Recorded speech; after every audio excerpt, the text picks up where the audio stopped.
Hello students, आप लोगों के अतुल सर क्लास 9th के बच्चों के लिए हिस्ट्री का ये छठा वीडियो लेकर आप लोगों के सामने उपस्थित हैं। बच्चों, इस वीडियो में मैं द फ्रेंच रेवोल्यूशन का दो टॉपिक पढ़ाऊंगा।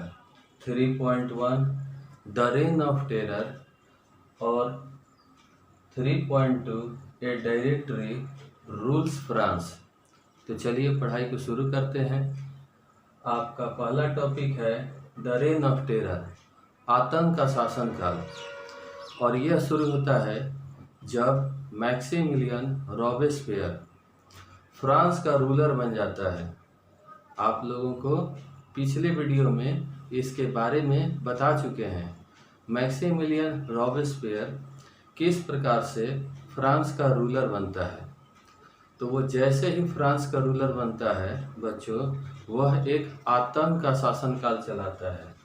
उसका आतंक का शासनकाल ज़्यादा दिन का नहीं है, बस 1 साल का है। आप ध्यान दीजिए, 1793 से 94 तक, यानी केवल 1 साल वह आतंक का शासनकाल चला पाता है। लेकिन उस 1 साल में वह अपने देश के लोगों को कई तरह का सजा और कई तरह के जुल्म देता है। तो हम समझेंगे इस चीज़ को कि यह किस प्रकार से आतंक का शासनकाल चलाया। तो देखिए, यहाँ ध्यान दीजिए, हम लिखे हैं एनिमीज ऑफ द रिपब्लिक, यानी मैक्सिमिलियन के नज़र में कुछ लोग एनिमीज थे, दुश्मन थे। किसका? रिपब्लिक के दुश्मन थे, क्योंकि वह अपने देश को यानी फ्रांस को क्या बना दिया था? रिपब्लिक, गणतंत्र बना दिया था। तो कुछ लोग गणतंत्र जो सिस्टम था उसके दुश्मन थे, उसको वो दुश्मन मानता था। तो कौन कौन दुश्मन थे? ध्यान दीजिए, एक्स नोबल्स, यानी वो नोबल लोग जो राजा के साथ रहते थे, लुइस 16 के साथ रहते थे, लेकिन अब मोनार्की खत्म हो गया था, लेकिन उनके परिवार के लोग फ्रांस में रह रहे थे। तो नोबल्स, वो नोबल्स जो एक्स नोबल्स अब कहला रहे थे, तो वो दुश्मन थे किसके? मैक्सिमिलियन के। अगला वो दुश्मन मानता था केलर्जी लोगों को, केलर्जी चर्च वाले लोग, इनको मैक्सिमिलियन दुश्मन मानता था। अगला उसका दुश्मन था members of other political parties, और भी दूसरे तरह के पॉलिटिकल पार्टीज थे, और उसके जो मेंबर थे उसको वो दुश्मन मानता था, क्योंकि वे लोग कहीं ना कहीं रिपब्लिक का विरोध करते थे। और ईटीसी का मतलब हुआ इत्यादि, और भी दुश्मन थे उसके अपने पार्टी में ही, यानी जैकोबिन क्लब में ही कुछ ऐसे मेंबर थे जो मैक्सिमिलियन का विरोध कर रहे थे, तो उनको भी वो रिपब्लिक का दुश्मन मानता था। तो ऐसा मतलब वो एक बहाना खोजा था, ऐसा नहीं था कि सब उसके दुश्मन थे। वो एक बहाना खोजा और उन पर आरोप लगाता था कि ये सब रिपब्लिक के दुश्मन हैं। वह अपने दुश्मनों पर यह आरोप लगाता था कि ये रिपब्लिक के दुश्मन है, और उन पर मुकदमा चलवाता था। एक क्रांतिकारी न्यायालय में उन लोगों पर मुकदमा चलता था, और वो न्यायालय उन लोगों को जब दोषी करार दे देता था, दोषी तो देना ही था, दोषी करार तो देना ही था, क्योंकि मुकदमा जहाँ चल रहा था वो सारा न्यायालय मैक्सिमिलियन के इशारे पर चल रहा था। तो उस न्यायालय के जो भी जज लोग थे, उनको हिम्मत नहीं था कि मैक्सिमिलियन के खिलाफ मतलब फैसला सुनाते, तो उन्हें मजबूरन मैक्सिमिलियन के अनुसार ही फैसला सुनाना पड़ता था। तो वो दोषी करार दे ही दे जाते थे, मतलब जो भी एनिमीज थे उनको दोषी करार दिया जाता था कोर्ट के माध्यम से। और जब उन लोगों को दोषी करार दिया जाता था तो मैक्सिमिलियन उन लोगों को एक सजा देता था। सजा क्या था? बहुत ही दर्दनाक सजा था। उनका सिर धड़ से कलम कर दिया जाता था, यानी सिर काट दिया जाता था, सिर कटवा देता था। ऐसे दुश्मनों का मैक्सिमिलियन भरी सभा में, सबके सामने, सभी लोगों के सामने उन लोगों का सिर कटवा देता था। इतना दर्दनाक सजा मैक्सिमिलियन दे रहा था अपने दुश्मनों को। इस सजा का नाम दिया गया था गिलोटिन। गिलोटिन, ध्यान दीजिए, गिलोटिन नाम का सजा का खोज किया गया था मैक्सिमिलियन के टाइम में। ये डॉक्टर साहब थे, डॉक्टर गिलोटिन ही थे जो इस तरह की फांसी का आविष्कार किए थे, खोज किए थे। इसलिए इस सजा का नाम गिलोटिन रखा गया। तो गिलोटिन क्या था, यह कैसी सजा थी? तो यह ध्यान दीजिएगा, the guillotine is a device. यह एक ऐसा डिवाइस, एक ऐसा यंत्र था कंसिस्टिंग ऑफ 2 पोल्स, जिसमें 2 पोल लगे हुए थे, खंभे, ठीक है, एंड ए ब्लेड, और उसमें एक ब्लेड था, आरी कह सकते हैं, सिर काटने वाला बड़ा सा ब्लेड था जिससे सिर काट दिया जाता था। With which a person is be headed, यानी जिससे एक व्यक्ति के सिर को धड़ से अलग कर दिया जाता था। तो इस तरह के 2 पोल में एक ब्लेड लगा हुआ था और उस ब्लेड से किसी व्यक्ति के सिर को काट दिया जाता था, उसके शरीर से अलग कर दिया जाता था। और ये भरी सभा में होती थी ताकि लोग भयभीत हों। आतंक जो है फैला रहा था मैक्सिमिलियन इस तरह की सजा देकर। तो इसलिए इसके शासनकाल को टेरर कहा गया कि मैक्सिमिलियन भाई अपने राज्य में टेरर फैलाया था। मैक्सिमिलियन का पॉलिसीज भी देखिए, वह कुछ पॉलिसीज बनाया था, कुछ पॉलिसीज जिसको वो बहुत कड़ाई से अपने देश में लागू कर रहा था। और जो भी उसके पॉलिसीज के खिलाफ जाता था तो मैक्सिमिलियन फिर उस पर वही देशद्रोह का मुकदमा चलाता था और उस मुकदमा में दोषी करार दिलवाकर कोर्ट के माध्यम से उसे गिलोटिन जैसा सजा देता था। तो कोई उसके पॉलिसी के खिलाफ नहीं बोल रहा था क्योंकि सब लोग डरे हुए थे कि ये मैक्सिमिलियन बहुत बदमाश है, क्रूर शासक है और यह रूलर जो है अपने खिलाफ सुनना नहीं चाहता है। तो वो जो भी पॉलिसीज बनाता था उसको बहुत कड़ाई से अपने देश में लागू करवा रहा था। तो देखिए पॉलिसीज क्या था उसका, वेजेज, उसने वेजेज पर ध्यान दिया, मजदूरी को अधिक से अधिक रखा, ये गरीबों के हित में किया क्योंकि यह गरीबों का नेता था। तो गरीबों के हित में थोड़ा वेजेस पर ध्यान दिया, मजदूरी को अधिक से अधिक रखा अपने देश में।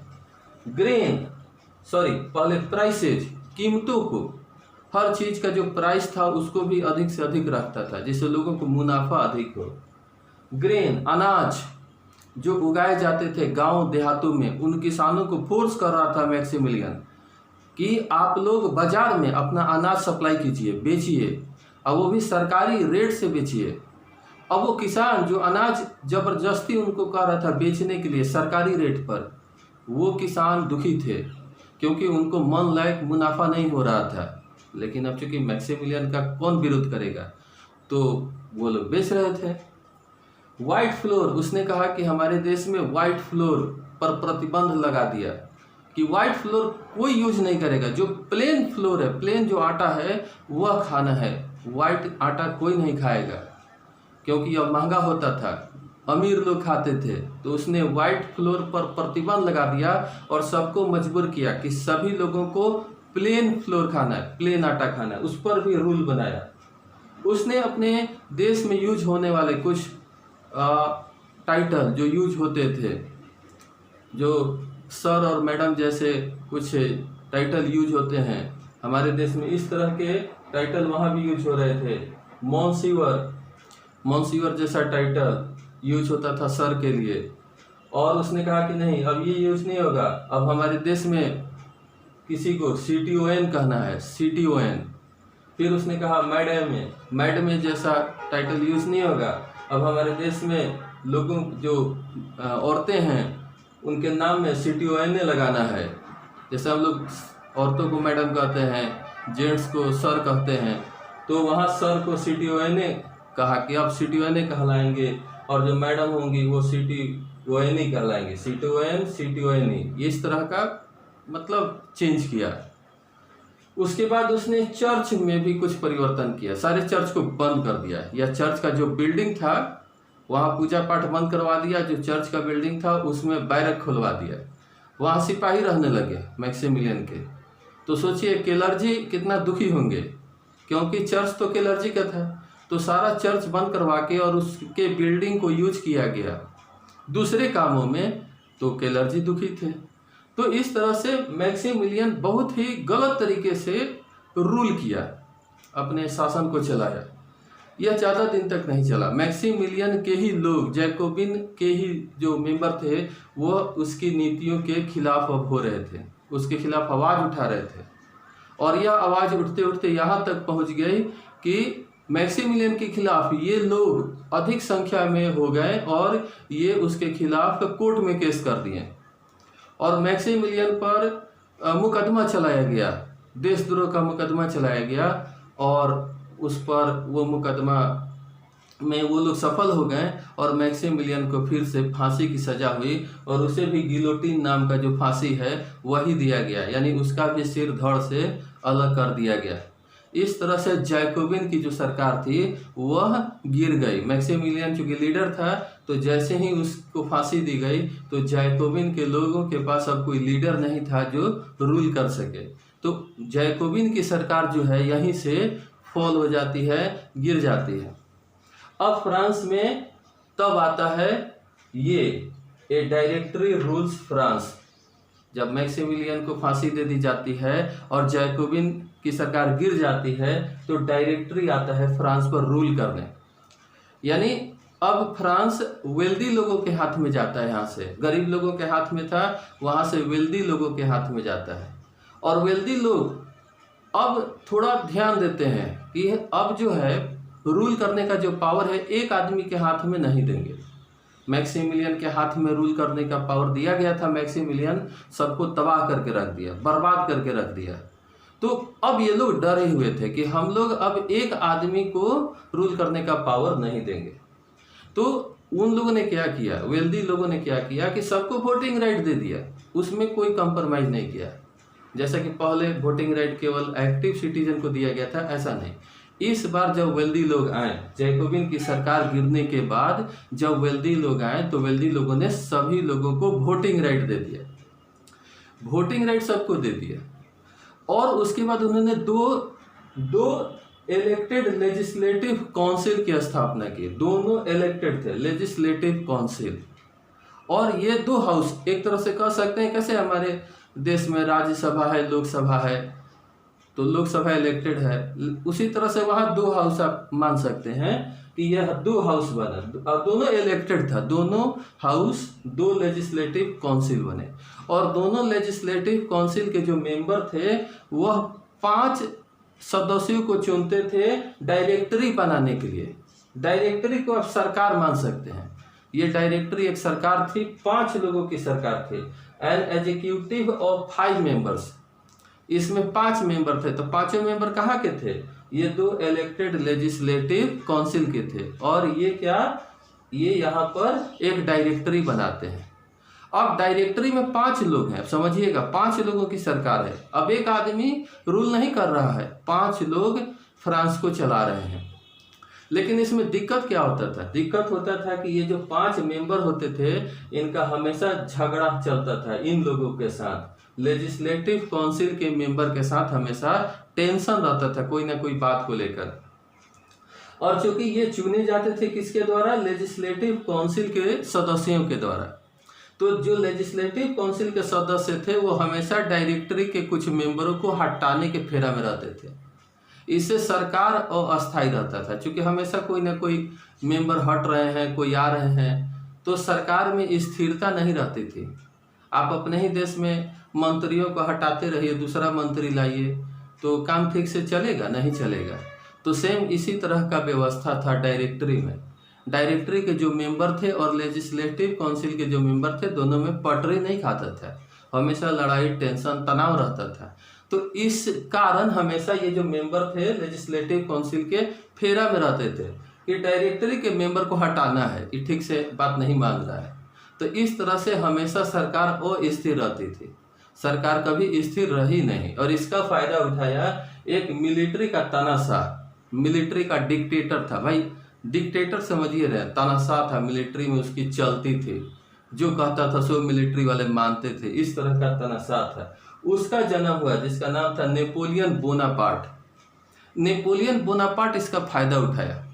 इस सरकार अस्थिर है, सरकार के लोगों को आपस में तो बंद नहीं रहा है, तो ऐसी स्थिति का वो फायदा उठाया और वह वहाँ का क्या बन गया, इम्पेरर, अपने आप को सम्राट घोषित किया। और डायरेक्टरी को हटा दिया, जबरदस्ती हटा दिया। आपको बता रहे हैं नेपोलियन बोनापार्ट जबरदस्ती डायरेक्टरी के लोगों को हटा दिया, क्योंकि ये खुद कमजोर थे, कहाँ से कंट्रोल करते। और मिलिट्री के आगे कौन बोलेगा, मिलिट्री भाई मिलिट्री है, उसके सामने किसी को है हिम्मत? ये लोग नेता न थे, तो नेता को हिम्मत है मिलिट्री के आगे बोलने के लिए? तो नेपोलियन बोनापार्ट मिलिट्री का ना आदमी था, तो उसके सामने किसी को हिम्मत था, औकात था कि कोई बोल सके। तो नेपोलियन बोनापार्ट आराम से फ्रांस पर कब्जा कर लिया, आपको बताते हैं, और डायरेक्टरी के लोगों को हटा दिया और खुद अपने आप को वहाँ का इम्पेरर घोषित कर दिया। यानी फिर से मोनार्की आ गया, जैसे ही नेपोलियन आया उसने मोनार्की को ला दिया। तो इस तरह से फ्रांस में उथल पुथल हो रहा था, कई सरकार जा रही थी, कई नई सरकार आ रही थी, तो पूरा उथल पुथल हुआ। नेपोलियन बोनापार्ट तक आपको किताब में पढ़ाई करना है। तो ये सब कुछ ड्रामा हुआ, इतने तरह के ड्रामा प्ले किए गए फ्रांस देश में, लेकिन एक कुछ लेसन मिला। फ्रांस के इन घटनाओं से हमें कुछ अच्छी सबक लेने की जरूरत है। देखिए फ्रांस की क्रांतिकारी घटनाओं ने हमको क्या सबक दिया, क्या शिक्षा दिया फ्रीडम, आज़ादी दिया। दुनिया को पता चला कि आज़ादी के लिए भी लड़ा जाता है। फ्रांस ने हम लोगों को सिखाया डेमोक्रेसी, फ्रांस ये सब शिक्षा दे रहा था।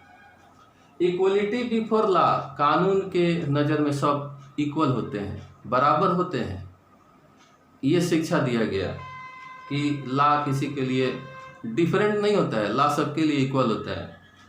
फ्रेटर्निटी की शिक्षा मिली, भाईचारे की, बंधुत्व की शिक्षा मिली, सब भाई भाई हैं, ब्रदरहुड है। ये शिक्षा मिला कि हमें मिलकर रहना चाहिए, तब हम क्रांति कर सकते हैं, किसी सिस्टम को बदल सकते हैं। लोगों में बहुत ताकत होती है जब लोग एक साथ एक मंच पर आते हैं। ऐसी शिक्षा फ्रांस ने दिया। तो फ्रांस की क्रांतिकारी घटनाएं हमें और पूरे विश्व को कई तरह की शिक्षा दिया।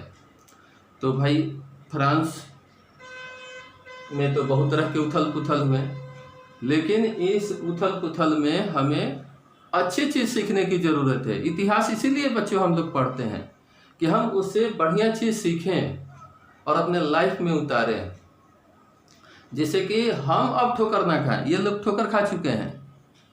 और आपको बताते हैं, जब भी हिस्ट्री पढ़िए आप लेसन लीजिए और सोचिए कि हम ये गलती नहीं करेंगे जो गलती ये लोग कर चुके हैं। हम ऐसा गलती अपने देश में नहीं होने देंगे जैसा फ्रांस में हो चुका है। तो अगर हम इतना ध्यान देंगे तो इतिहास पढ़ने का जो है उद्देश्य पूरा हो जाएगा। ठीक है बच्चों, तो यहाँ तक की कहानी काफ़ी है अभी तक के लिए, और इसके आगे क्या फ्रांस में हुआ ये हम आप लोगों को अगले वीडियो में बताएंगे। ये पढ़ाई आपको कैसी लगी आप बताइएगा अपने अतुल सर जी को, और कहीं कमी होगा तो इससे अच्छा और कोशिश करेंगे पढ़ाने के लिए। भाई हम तो पूरा जी जान लगाते हैं आपको समझाने के लिए। आप भी थोड़ा सेल्फ स्टडी कीजिए घर पर, लाइन बाई लाइन पढ़िए, चीज़ को समझिए। पहले मेरा वीडियो देख लीजिए, फिर किताब को लाइन बाई लाइन पढ़िए, आपको सब क्लियर हो जाएगा, टोटल चीज़ क्लियर हो जाएगा। इसका हमको उम्मीद है। तो ठीक है, हम लोग फिर अगले वीडियो में मिलेंगे, तब तक के लिए धन्यवाद।